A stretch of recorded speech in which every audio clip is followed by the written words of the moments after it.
തന്റെ മുൻഭാര്യയായ അമൃത സുരേഷിന്റെ സഹോദരിയും ഗായികയുമായ അഭിരാമി സുരേഷിനെതിരെ ബാലരംഗത്ത്. ഒരു യൂട്യൂബ് ചാനലിൽ നൽകിയ അഭിമുഖത്തിലായിരുന്നു ബാലയുടെ പ്രതികരണം. മകളെ സ്വന്തം അച്ഛനെ കാണിക്കാതിരിക്കുമ്പോൾ എന്ത് സന്തോഷമാണ് ലഭിക്കുന്നതെന്നും ബാല ചോദിച്ചു. അഭിരാമിയോട് ഇപ്പോഴും സ്നേഹമുണ്ടെന്നും തന്റെ അനിയത്തി എന്ന നിലയിലാണ് അവരെ താൻ കണ്ടിട്ടുള്ളതെന്നും ബാല കൂട്ടിച്ചേർത്തു. എന്നാൽ തന്റെ മകൾക്ക് മേൽ മറ്റാരും അവകാശം ഉന്നയിക്കേണ്ട എന്നുകൂടി ബാല പറഞ്ഞു വെക്കുന്നുണ്ട്. ബാലയുടെ വാക്കുകൾ ഇങ്ങനെയാണ്: പോസ്കോ കേസ് എന്ന് പറഞ്ഞാൽ എന്താണ്? വലിയ കുറ്റമാണത്. 3 വയസ്സുള്ള എന്റെ മകളെ ഞാൻ റേപ്പ് ചെയ്യുമോ? 1500 മുകളിൽ പിള്ളേരെ ഈ ഭൂമിയിൽ ഞാൻ പഠിപ്പിച്ചുകൊണ്ടിരിക്കുകയാണ്. ഞാൻ അങ്ങനെ ചെയ്യുമോ? കോടതി പോലും ആ കേസ് എടുത്തില്ല. അതും അനുഭവിച്ചൊരു മനുഷ്യനാണ് ഞാൻ. സത്യം പറഞ്ഞാലും കുറ്റം എന്റെ പേരിലായിരിക്കും പറയുക. ഇതെല്ലാം സ്വന്തം അനുഭവത്തിൽ വരുമ്പോഴേ അറിയൂ.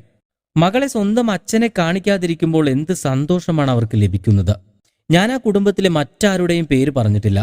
അഭിരാമി സുരേഷിനെ ഇന്നേ വരെ ഏതെങ്കിലും ഇന്റർവ്യൂവിൽ ഞാൻ പേരെടുത്ത് പറഞ്ഞിട്ടുണ്ടോ? അഭിരാമി ഇപ്പോഴും എനിക്ക് അനിയത്തി കുട്ടി തന്നെയാണ്. അവളിപ്പോൾ എന്നെക്കുറിച്ച് എന്തോ ഇട്ടിരിക്കുകയാണ്. ഞങ്ങൾ ജീവിച്ചു പോട്ടെ എന്നൊക്കെ. ഞാനും ജീവിച്ചു പോട്ടെ, നിയമം നിങ്ങൾ പാലിക്ക്, ഞാനും പാലിക്കാം. അവർ പറഞ്ഞതിൽ ഒരു പോയിന്റ് മാത്രം എനിക്ക് മനസ്സിലായില്ല: ഞങ്ങൾക്കൊരു കുട്ടിയുണ്ട് എന്ന്. അവന്തിക ബേബി എനിക്കും അമൃതയ്ക്കുമുള്ള കുട്ടിയാണ്, അല്ലാതെ അവരുടെ കുടുംബത്തിലുള്ള കുട്ടിയല്ല അത്. അതിന് അവകാശം എൻ്റെ അച്ഛനും അമ്മയ്ക്കും പോലുമില്ല. എൻ്റെ കുട്ടിയെന്ന് നീ പറയുകയാണെങ്കിൽ നീ വിവാഹം കഴിച്ച് കുട്ടിയുണ്ടാക്ക്. അതുപോലെ അവരുടെ അമ്മയോടും പറയാം. അവരുടെ കുട്ടികൾ എന്ന അവകാശം അമൃതയ്ക്കും അഭിരാമിക്കും മേൽ കാണിക്കാം.